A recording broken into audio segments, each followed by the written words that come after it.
पर दरिद्रता का दुख कैसे सहन? आप देखते नहीं हैं, फुटपाथ के ऊपर दरिद्री व्यक्ति पड़े रहते हैं। और गृहस्थ आश्रमों में भी कई कई घर ऐसे हैं जहाँ पर एक टाइम का भोजन नहीं। ऐसे दरिद्री भी वो गृहस्थी है। पर इस गृहस्थ आश्रम में रहकर दरिद्रता हो तो जीवन का सुख नहीं मिलता। ये बाह्य दरिद्रता है, ये बड़ी भारी दुख देने वाली दरिद्रता है।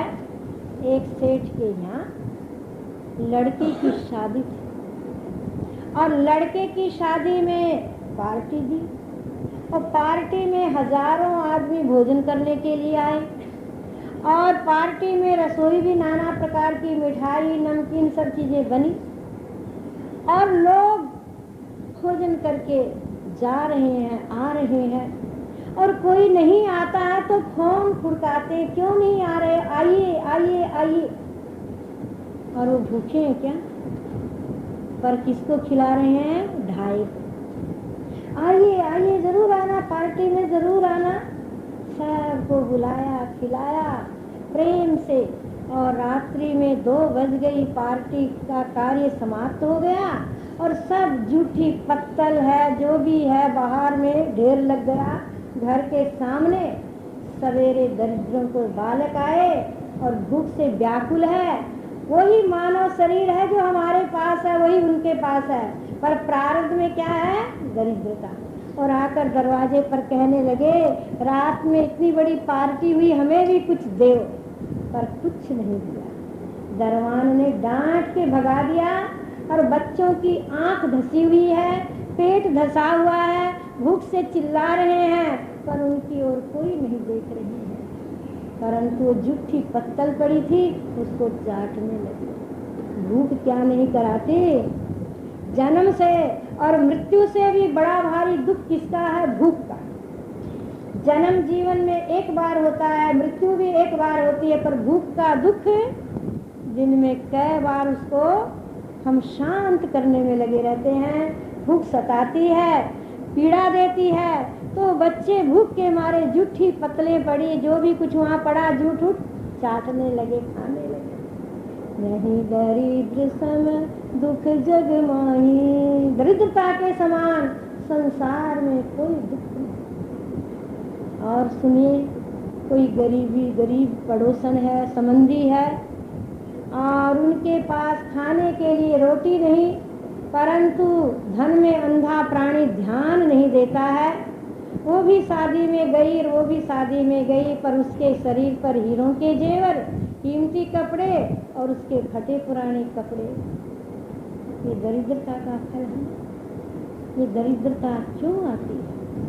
ये आती है दरिद्रता अन्न को, किसी दूसरे के अन्न को चुरा के खाना या पराये हक को खाना। पराया हक दबा लेना, पराई रोटी को छीन लेना, तो दूसरे जन्म में उसकी रोटी छिन जाती। आकाश से दरिद्रता नहीं आती, कोई दूसरा नहीं देता, अपना ही कर्म दरिद्रता देता। और कोई रोटी सामने आ जाए, उसका निरादर करता है तो दरिद्रता आती है। कभी न कभी दरिद्रता का मुंह देखना पड़ता है। तो भगवान ने ये रोटी दी है तो इसका आदर करना चाहिए, इसको माथे लगाकर हाथ जोड़ के भोजन करना चाहिए, उसका तिरस्कार न करें। अन्न देव का तिरस्कार न करें। हमारे गुरु महाराज की एक बात बताती हूँ। जब हम लोग ऋषिकेश जाते तो गुरु महाराज गेहूँ मंगवाते, भंडारा समष्टि चलता, पर हम लोगों के लिए अलग मंगवाते। तो क्या करते? धूप में डलवाते और फिर कपड़ों पर पंखे की छाया में ठंडा करवाते और हाथ प्रेम से फेरते, कहते बच्चा इसमें भी भगवान है, इसमें भी सच्चिदानंद बैठा है, और बड़े प्रेम से उसको डलवाते, सब काम बड़े प्रेम से करते। इनका कभी निरादर अन्न का नहीं करना चाहिए। जिसके मन में अन्न का आदर नहीं है, निरादर होता है, तो अन्न देव श्राप दे देते हैं। अन्न को कभी भी निरादर की दृष्टि से नहीं देखना चाहिए। नाली में जाता हो तो किसी भूखे को देना चाहिए। नाली में डाल दिया, सड़ रहा है, मिठाई सड़ रही है, गेहूं सड़ रहा है, अन्न सड़ रहा है, तो भगवान ने दिया, तुम्हारे पुण्यों का फल है, तो सड़ाने के लिए है क्या? पुण्य सड़ाओगे तो आगे क्या हाल होगा जरा विचारिए। पुण्यों को तो बढ़ाना चाहिए, सड़ाना नहीं चाहिए। तो अन्न का आदर नहीं करते और अन्न किसी का चुरा के खा जाते हैं या अन्न का तिरस्कार करते हैं, भूखे पर ध्यान नहीं देते हैं, तो दरिद्री होते हैं। क्योंकि दान के बिना दरिद्री होता है और ज्ञान के बिना दरिद्री होता है। मैं अभी आपको ये स्थूल दरिद्रता की बात बता रही हूँ। ज्ञान के बिना भी जीव दरिद्री है, इसके विषय में फिर बताऊंगी अभी। परंतु जिसके घर में दरिद्रता हो उसको क्या करना चाहिए? भगवान का नाम लेना, भगवान की भक्ति करनी चाहिए, जिससे दान से भी दरिद्रता दूर होती है और नाम से भी दरिद्रता दूर होती है। धनवान तो दान कर देगा, गरीब कहाँ से करेगा? तो नाम का जाप करे और भगवान पर विश्वास रखे। और देखो और कुछ में उसका मन भी नहीं लगेगा। घर कछु भ्रत स्नेह न लवण तंदुल त्रक दामन धाम या संचरी जिह चित्त चिंता धाम की दुख धाम भई नाश प्राग अगाम की बुद्धि मूढ़ मोयो बाम अधिकार नहीं ती शास्त्र को सो नित भजे श्री राम। जिसके घर में घी नहीं, जिसके घर में तेल नहीं, जिसके घर में नमक नहीं, जिसके घर में तंदूल यानी चावल नहीं, जिसके घर में ये दही दूध नहीं, दाम नहीं, पैसे नहीं, उसको तो उन चीजों की इकट्ठी करने की चिंता लगी रहती है। वो घर क्या है? दुख का घर है। उस घर के समान दुख किसके पास होगा? उस घर में बहुत बड़ा बड़ा भारी दुख है और उसकी बुद्धि पहले वाली और आगे आने वाली बुद्धि फैल हो जाती है। पहले की बुद्धि भी खत्म, आगे भी बुद्धि नहीं उसको प्राप्त होती। क्यों? भूख के कारण बुद्धि काम नहीं करती, उसको शास्त्र पढ़ने का अधिकार नहीं है। वो श्री राम का भजन करे। अगर भगवान का भजन करते करते भगवान का अनुग्रह हो गया तो भोजन मिल ही जाएगा और भगवान की ओर चलता है तो उसको रोटी की कमी नहीं रहती। परंतु दरिद्रता दो बातों से ही दूर होती है, एक भगवान का भजन स्मरण और विश्वास और एक है दान से। पर दरिद्रता के समान दुख नहीं, ये इसमें लिखा है, ये बताया गया। इस पर मैं आपको एक कहानी बताती हूँ कि एक सेठ के, एक बनिए के यहाँ 3 पुत्र थे और तीनों पुत्रों में से 2 पुत्र तो कमाते थे और एक कमाता नहीं था। क्यों? उसके भाग्य में दरिद्रता थी और वो कमाते, परंतु वो बेचारा अब करे क्या? दरिद्रता तो प्रारब्धवश भोगनी पड़ेगी। तो भगवान की भक्ति करने लग गया, भगवत गीता का पाठ करने लग गया, सवेरे से लेकर रात तक पाठ करता, भगवान का नाम स्मरण करता है। पत्नी भी है, बच्चे भी है, पर कमाता नहीं। तो घर में 2 भाई थे, वो कहते ये कमाता नहीं, कमावे क्या, उसके भाग्य में ही नहीं। तो उसको अलग कर दिया। अलग क्यों कर दिया? किसको पता चले कमाता नहीं। अब उसको अलग कर दिया, एक छोटा सा मकान दे दिया, एक छोटी सी दुकान दे दी और कुछ हिस्से में आए वो पैसे दे दिए, सामान दे दिया। अब बेचारा अलग है, अलग रहता हुआ भी काम उसको करना ही नहीं आता, बुद्धि काम ही नहीं करती, प्रारब्ध साथ ही नहीं देती, पर वो पाठ करता है और इस श्लोक का ज्यादा करता है। अनन्यास चिंतयन्तो माम ये जना पर्युपासते तेषां नित्याभियुक्तानां योगक्षेम वहाम्यहम्। जो अन्य भाव से भगवान का भजन स्मरण करता उसका योगक्षेम भगवान करते हैं। ये गीता का इस श्लोक का तात्पर्य है। तो वो पाठ करता रहता और पत्नी ने कहा जी अब खाएंगे क्या? बोले कोई बात नहीं, अभी तो जेवर है, जेवर बेच दिया और धीरे धीरे खा लिया। बोले अब क्या होगा? बोले कपड़े बेच देंगे, कपड़ा बेच दिया और खा लिया।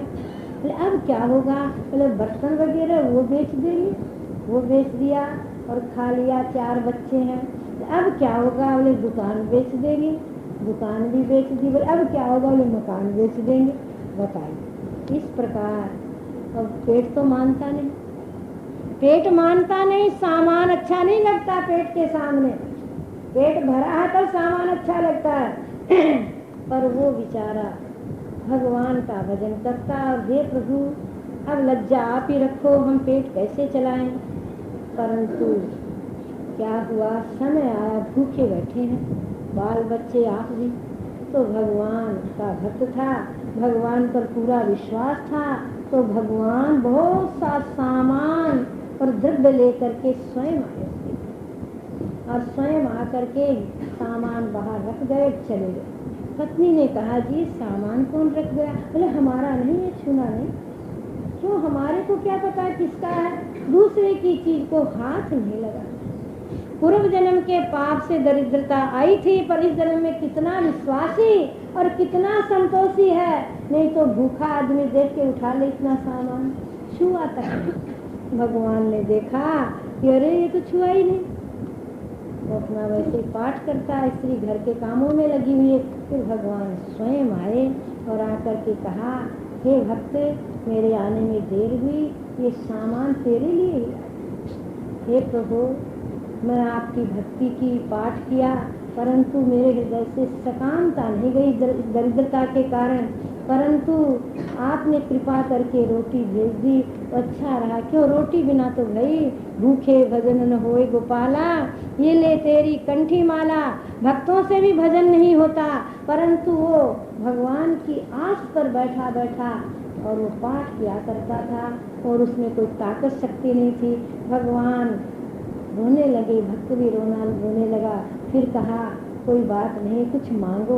मत प्रभु बस मैं यही मांगता हूँ कि मेरे हृदय से संसार की कामना निकल जाए और आपकी ही कामना रहे बस।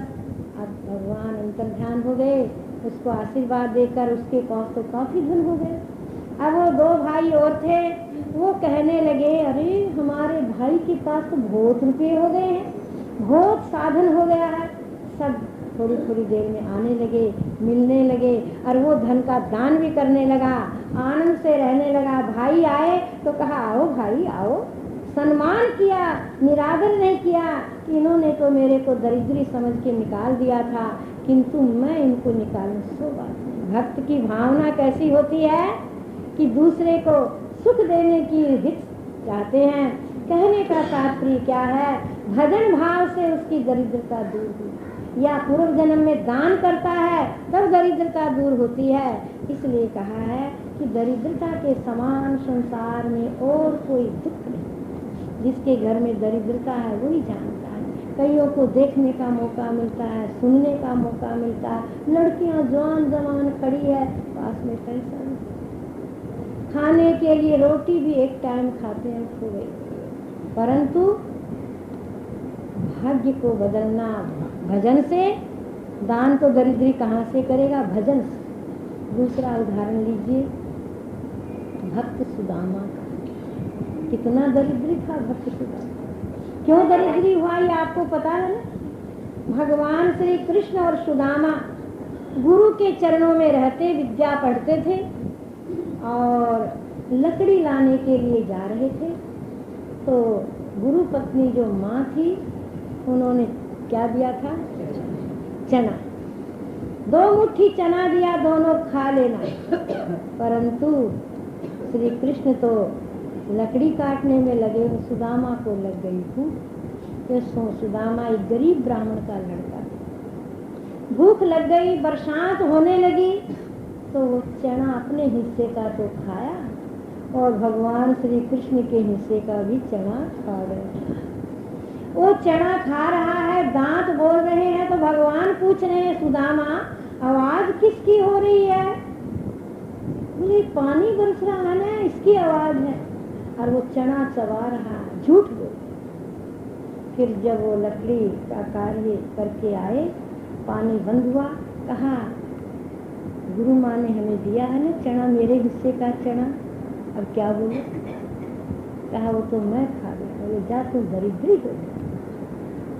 भगवान ने श्राप दिया, दूसरे का हक खाया। तब न भगवान ने ये मर्यादा दर्शाई है कि दूसरे की चीज को न कभी चुरा के खानी चाहिए और न बलात्कार से खाना चाहिए।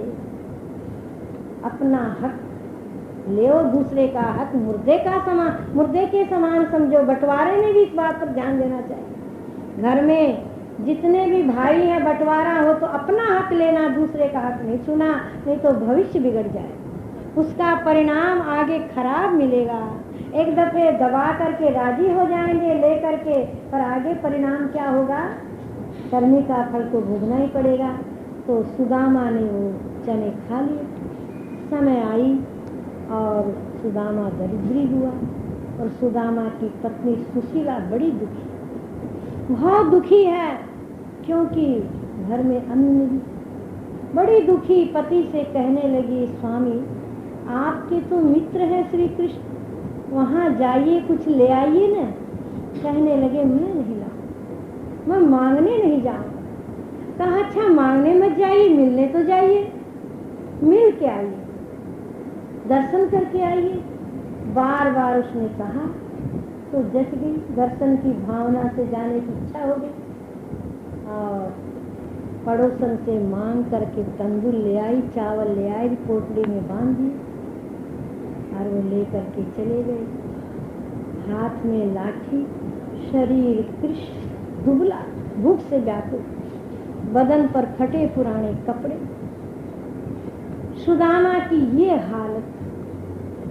अब लाठी के सहारे चलते चलते और द्वारकापुरी के नजदीक पहुंचे तो श्री कृष्ण तो अंतर्यामी है ना, घट घट वासी सर्वनिवासी। उन्होंने जान लिया कि सुदामा शहर के बाहर है, नजदीक उसको बुला लिया।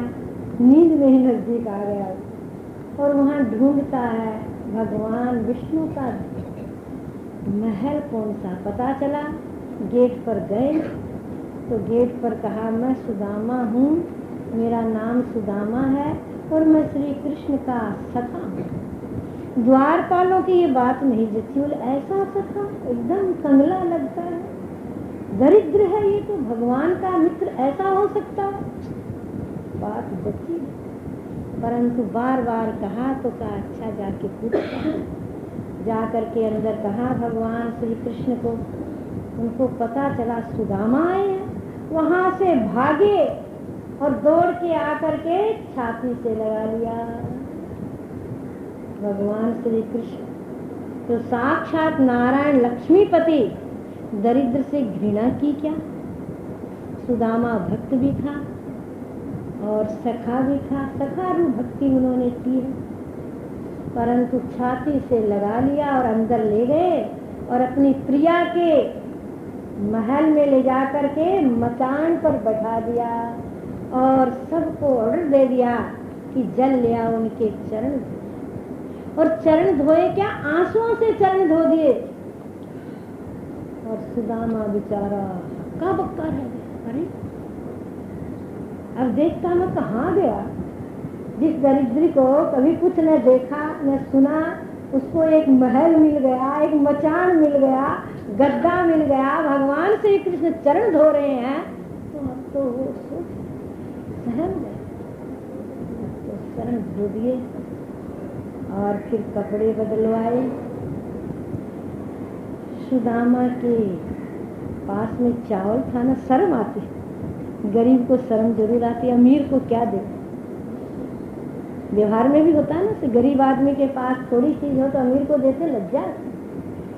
तो सुदामा सोचने लगा कि ये चावल क्या दे, जिसके घर में मिठाई का ठाठ, जिसके घर में रिद्धि सिद्धियां बैठी है, ठाठ लगा, उसको मैं ये चावल दूं।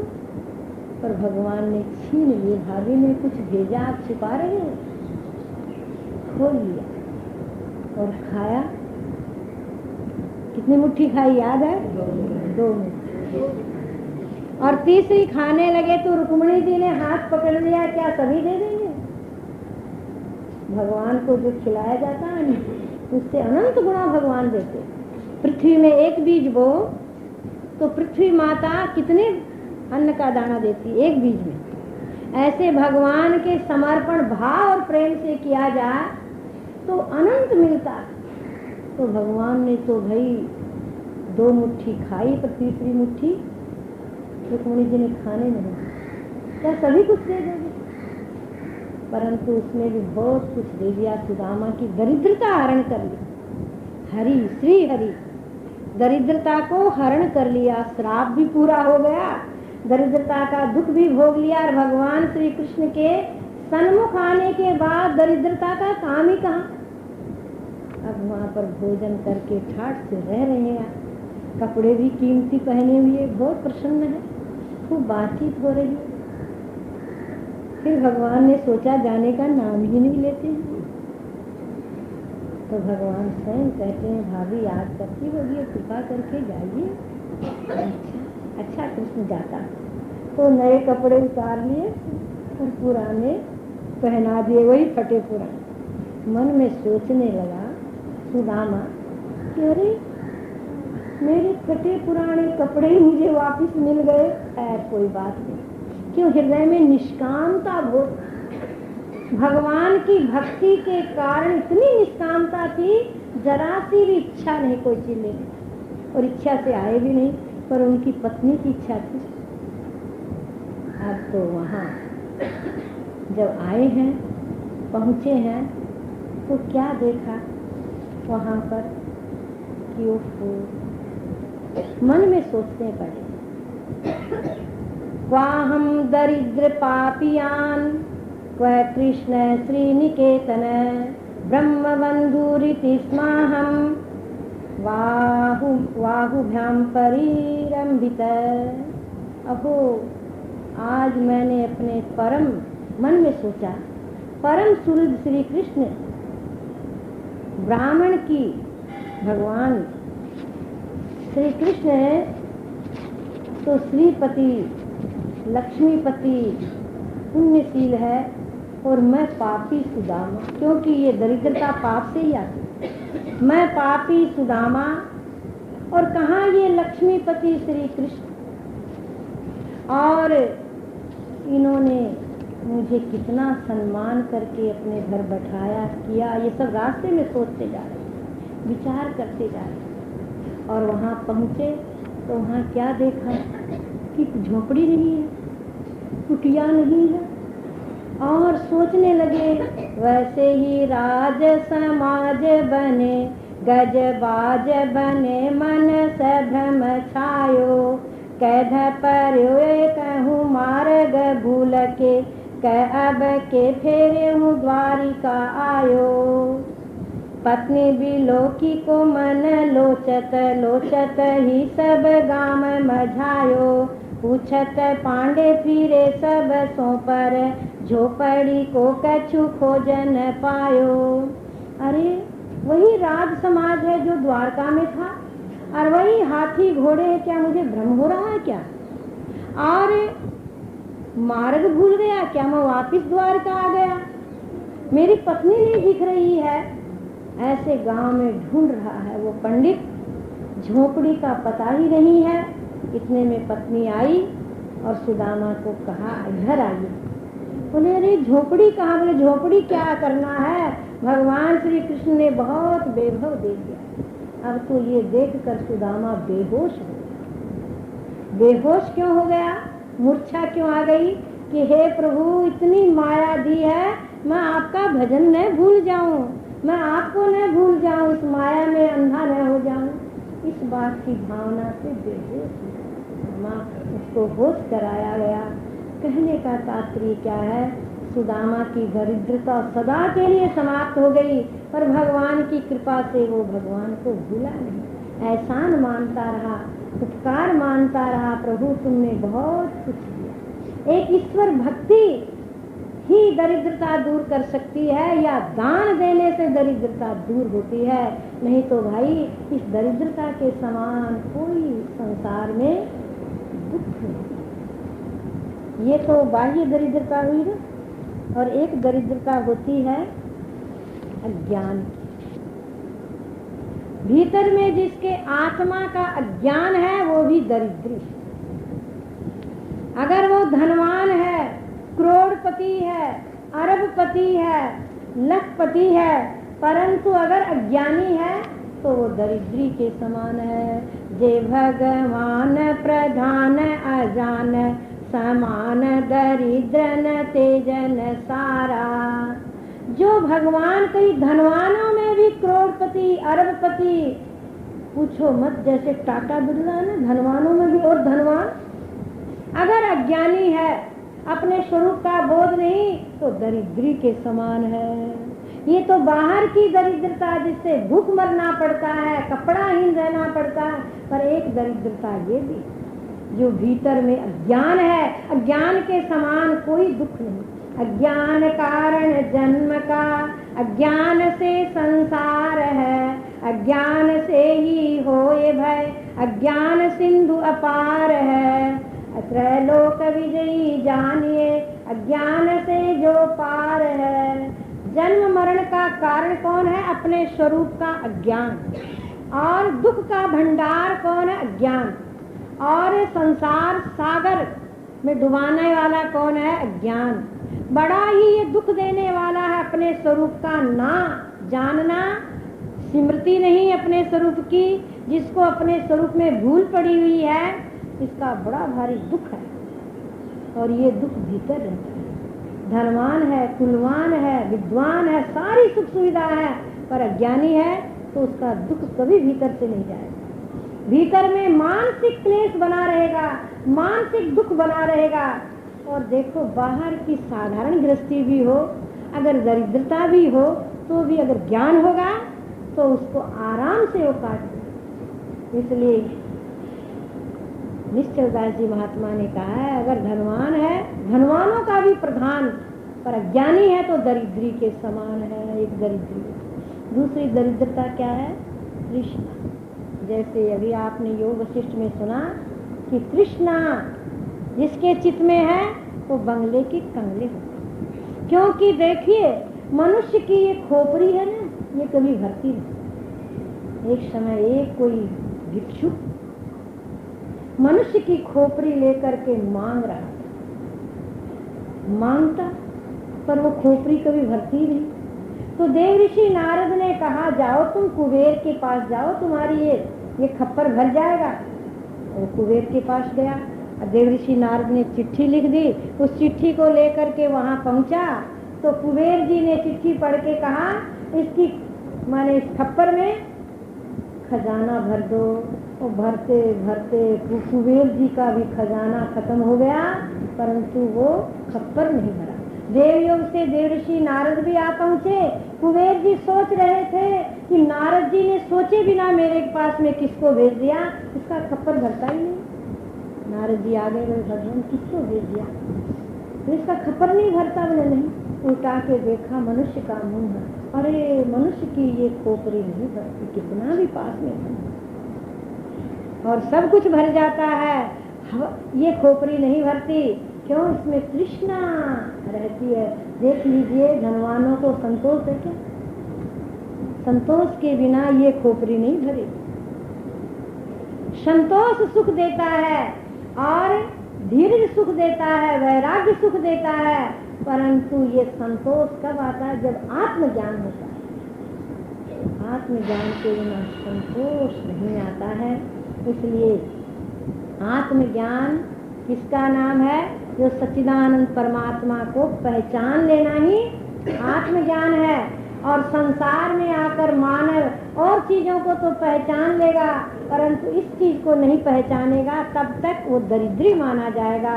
संसार में आकर हे प्राणी, तू सच्चिदानंद को भूल गया। संसार में आकर हे प्राणी, तू सच्चिदानंद को भूल गया। सच्चिदानंद को भूल गया और विषयानंद में फूल गया। सच्चिदानंद को भूल गया और विषयानंद में फूल गया। संसार में आकर हे प्राणी,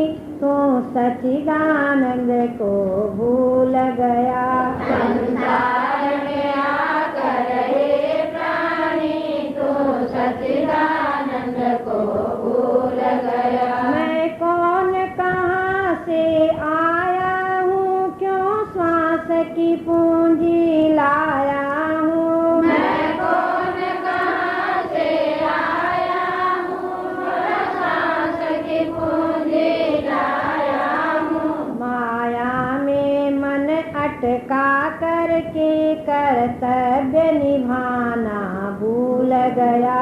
माया में मन अटका करके कर्तव्य निभाना भूल गया।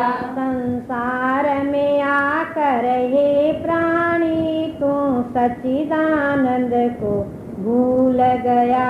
संसार में आकर हे प्राणी तू सच्चिदानंद को भूल गया। संकल्पों के पुल बांध बांध सुध मन को मैला कर डाला। संकल्पों के पुल बांध बांध के मन को मैला कर डाला। निज हृदय के मन मंदिर में तू झाड़ू लगाना भूल गया।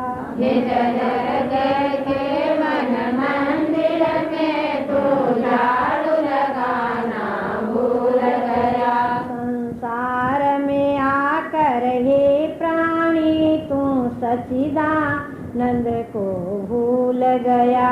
संसार में आकर हे प्राणी तू सच्चिदानंद को भूल गया। आशा की भारी नदी बहती जिसमें संसार बहे सारा। आशा की भारी नदी बहती जिसमें संसार बहे सारा। श्री सतगुरु आशा की नदी, आशा की भारी नदी बहती जिसमें संसार बहे सारा। आशा की भारी नदी बहती जिसमें संसार बहे सारा। श्री सतगुरु की शरण में जाकर निज आप बचाना भूल गया। श्री सतगुरु की शरण में आकर आप बचाना भूल गया। संसार में आकर हे प्राणी तू सच्चिदानंद को भूल गया। संसार में आकर हे प्राणी तू सच्चिदानंद को भूल गया। स्वामी चेतन के श्री नारायण जागो न समय फिर आएगा। स्वामी चेतन के श्री नारायण जागो न समय फिर आएगा। बर्बाद करे तू श्वास रतन क्यों राम भजन को भूल गया। बर्बाद करे क्यों सांस रतन को राम भजन को भूल गया।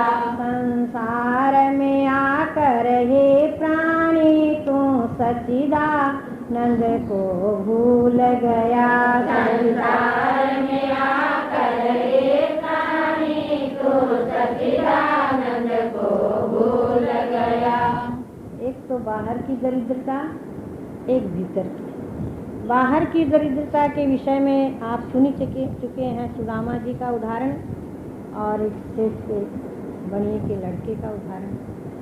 तो भगवान पर विश्वास रखने वाले और हरि भक्ति करने वाले की दरिद्रता भगवान दूर कर देते हैं। उसका पाप भक्ति से नष्ट हो जाता है। पाप का फल भोगने के पश्चात ही भगवान उसकी दरिद्रता दूर करते हैं। और एक है अंदर की दरिद्रता, अपने स्वरूप का अज्ञान और आश्रय वृत्तियां तृष्णा आदि, उसकी निवृत्ति ज्ञान से होती है। अज्ञान की निवृत्ति किससे होती है? देखिए, अंधेरे की निवृत्ति किससे होती है? प्रकाश से।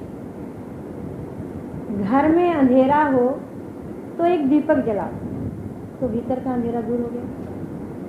और शहर में अंधेरा हो तो चंद्रमा उदय होता है तो बाहर का अंधेरा दूर होता है, पर घर का अंधेरा दूर होता है क्या? और सूर्य भगवान उदय होते हैं तो अंदर का और बाहर का सारा अंधेरा दूर होता, पर भीतर का जो दिल का अंधेरा है ना, आत्मा का ज्ञान, सच्चिदानंद का जिसको बोध नहीं है, ये ज्ञान, उसकी निवृत्ति किससे होती है? आत्मज्ञान। आत्मज्ञान से चित्तजड़ ग्रंथि खुलती है, आत्मज्ञान से 4 प्रकार की अविद्या दूर होती है, आत्मज्ञान से मोह अंधेरा चला जाता है, आत्मज्ञान से तो बस शांति और सुख का अनुभव होता है। आप तो सभी विवेकी समाज हैं, कोई बिरला इसमें होगा जिसको विवेक न हो। जिसको आत्मा अनात्मा का विवेक हो चुका है, उसका दिल का अंधेरा दूर हो जाता है और सदा के लिए वो अंदर से तृप्त रहता है, प्रसन्न रहता है, संतुष्ट रहता है। आत्म तृप्ति के समान संसार में कोई तृप्ति नहीं, आत्म प्रसन्नता के समान संसार में कोई प्रसन्नता नहीं। परंतु इस सच्चिदानंद की अनुभूति ज्ञान से, श्रवण मनन भाषण से होती है। और ये अंदर के दरिद्रता को नाश करने वाला कौन है? आत्मज्ञान। कोवा दरिद्रो ही विशाल कृष्णा। कौन है संसार में दरिद्री? बोले जिसके हृदय में विशाल कृष्णा, जिसके हृदय में विशाल घोर मोह का ज्ञान का अंधेरा है, वो महान दरिद्री है और भीतर से दुखी रहता है, पीड़ित रहता है, बेचैन रहता है। ये दुख गुरु कृपा से, अपने पुरुषार्थ के बल से दूर हो जाता है। और देखिए बाहर की दरिद्रता इससे दूर होती भक्ति से, प्रारब्ध का दुख भोगने से। इसलिए रामायण में काल विष्णु जी गरुड़ जी को कह रहे हैं, हे गरुड़, नहीं दरिद्र सम दुख जग मान। संसार में दरिद्रता के समान कोई दुख नहीं। जिसके घर में दरिद्रता है वही जाने।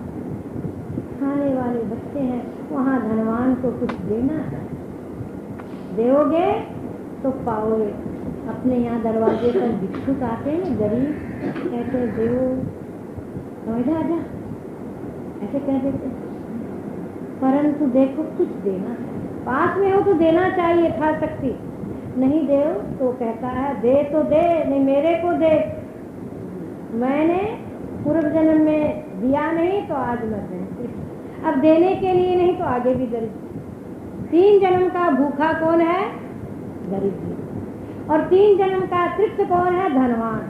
पहले जन्म में खूब दान किया तो यहाँ भी ठाट बाट है, और अब कर रहे हैं तो आगे भी ठाट बाट रहेगा। और दरिद्री पहले जन्म में नहीं किया तो यहाँ भी दरिद्री है, आगे भी दरिद्री है।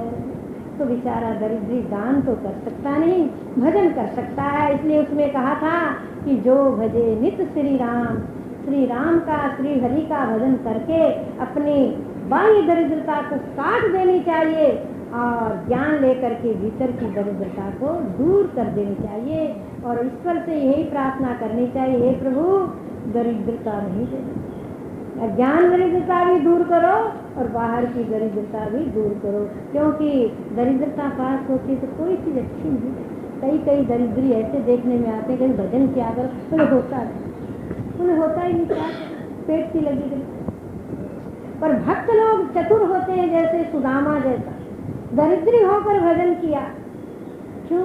दरिद्रता तो कटेगी नहीं भजन बिना। तो समझदार को चाहिए कि भाई दरिद्रता दूर करनी हो तो अन्न दान, जल दान और कपड़ा दान, औषधि दान यथाशक्ति करता है। कबूतरों को दाना डलवाता है, कुत्तों को रोटी डलवाता है।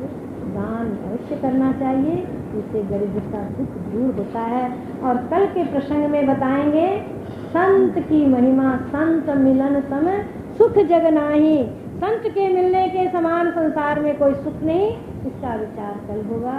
हरि ओम। सर्वे भवन्तु सुखिनः। सद्गुरुदेव महाराज की जय। सब संतन की जय। भक्तों भगवान की जय।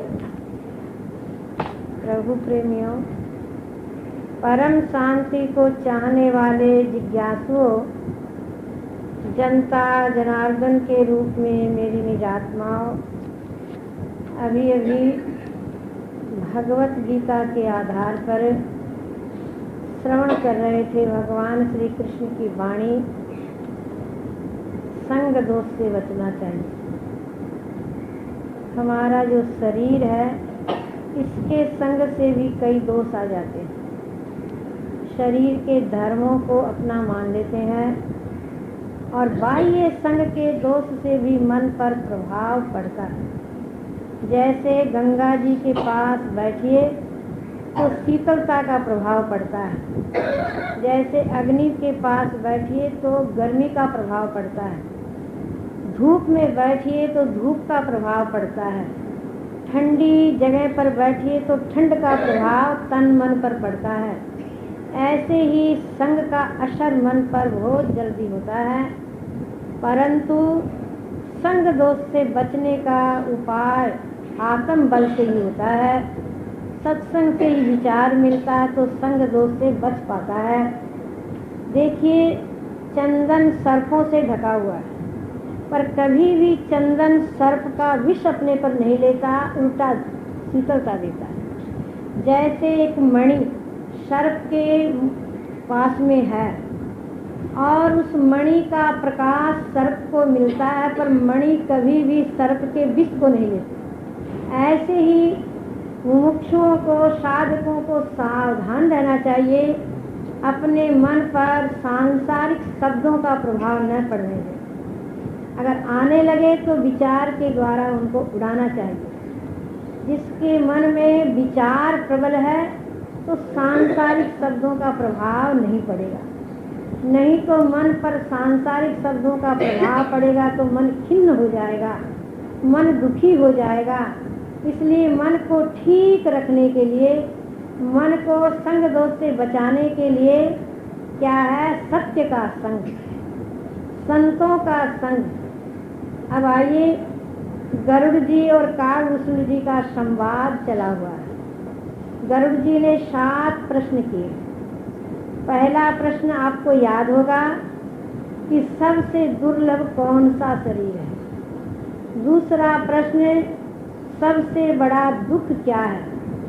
तीसरा प्रश्न, सबसे श्रेष्ठ बड़ा सुख क्या है। और चौथा प्रश्न, संत और असंत का मर्म आप मुझे समझाइए।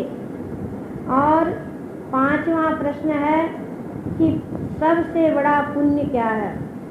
6ठा प्रश्न है कि सबसे बड़ा पाप क्या है। 7वां प्रश्न है मानस रोग क्या है, वो समझाइए। तो 7 प्रश्न गरुड़ जी ने किए थे। उसमें से प्रथम प्रश्न का उत्तर परसों दिया गया कि मानव शरीर के समान और कोई शरीर नहीं। इस पर विचार हुआ 2 दिन तक। कल के प्रसंग में ये बताया सबसे बड़ा दुख क्या है। तो उसके उत्तर में क्या कहा? नहीं दरिद्र सम दुख जग माही। दरिद्रता के समान संसार में और कोई दुख नहीं है। इस पर सुदामा जी का उदाहरण बताया था और भी विचार हुआ था। आज आपके सामने ये चर्चा रखी जाएगी,